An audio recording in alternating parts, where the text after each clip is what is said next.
सबसे पहले आप सभी को होलिका पर्व की बहुत बहुत शुभकामनाएं। लेकिन इस वर्ष 2024 में होलिका पर्व पर ही साल का पहला चंद्र ग्रहण भी पड़ रहा है। 25 मार्च 2024 के दिन साल का पहला चंद्र ग्रहण है। हालांकि ये एक उपछाया चंद्र ग्रहण है। भारतीय समय के अनुसार यह चंद्र ग्रहण 25 मार्च को सुबह 10:23 से शुरू होगा और इसका मोक्ष काल होगा 3:02। क्योंकि यह एक उपछाया चंद्र ग्रहण है और उपछाया चंद्र ग्रहण होने के कारण इसकी कोई धार्मिक मान्यता नहीं होगी और इसमें कोई सूतक काल भी मान्य नहीं होगा।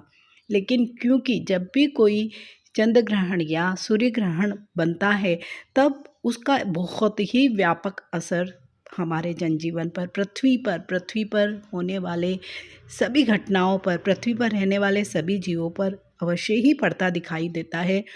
और अधिकांश तौर पर हर चंद्र ग्रहण या सूर्य ग्रहण के बाद प्राकृतिक आपदाओं में बहुत अधिक वृद्धि होती दिखाई देती है।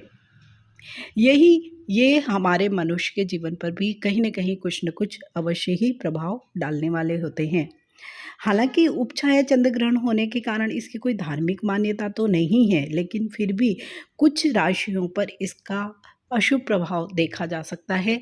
अधिकांश राशियां तो इससे अप्रभावित ही रहने वाली है, लेकिन 3 राशियां ऐसी है जिस पर कुछ अशुभ प्रभाव हो सकते हैं। पहली जो राशि है वो राशि है कर्क राशि। साल का पहला चंद्र ग्रहण कर्क राशि वाले सभी लोगों के लिए अच्छा नहीं कहा जा सकता है। इन राशि के लोगों को कुछ न किसी प्रकार का कोई नुकसान और अपने कार्य क्षेत्र में कुछ न कुछ बाधाएं आ सकती है। धन हानि के संकेत भी इन लोगों के लिए है। साथ ही हेल्थ से संबंधित भी कुछ न कुछ परेशानियों का सामना करना पड़ सकता है। छोटी मोटी चोट, दुर्घटना आदि की भी संभावना है और मन अचानक ही उदास या बेचैन रह सकता है। भाग्य का साथ भी इन लोगों को नहीं मिलेगा, जिससे जो भी इनके चलते हुए कार्य हैं उनमें अवश्य ही परेशानियां आ सकती है। क्योंकि कर्क राशि का स्वामी स्वयं चंद्रमा है और चंद्रमा है मन का कारक। जब मन का कारक ही किसी ग्रहण से ग्रस्त हो जाएगा तो ऑब्वियसली बहुत सारे प्रॉब्लम्स आ सकते हैं। तो कर्क राशि वाले सभी लोगों के लिए ये 15 दिन, ग्रहण के बाद के 15 दिन थोड़े से कठिन हो सकते हैं। दूसरी जो राशि है जिसे चंद्र ग्रहण के अशुभ प्रभाव मिलेंगे वो राशि है वृश्चिक राशि।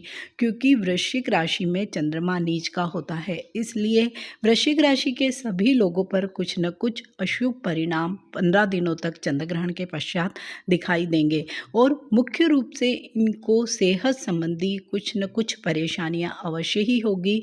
कुछ भी ऋतुगत परेशानियां हो सकती है। साथ ही अगर ये हाइपरटेंशन से पीड़ित हैं तो अपने स्वास्थ्य का अवश्य ही ध्यान रखें। किसी भी प्रकार की चोट, दुर्घटना आदि से अपने आप को बचाकर अवश्य ही रखें। लेन देन में अवश्य ही सावधानी रखें।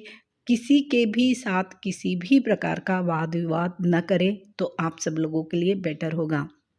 आपके ऊपर किसी न किसी प्रकार का कोई झूठा आरोप लग सकता है, आपकी मान हानि भी हो सकती है।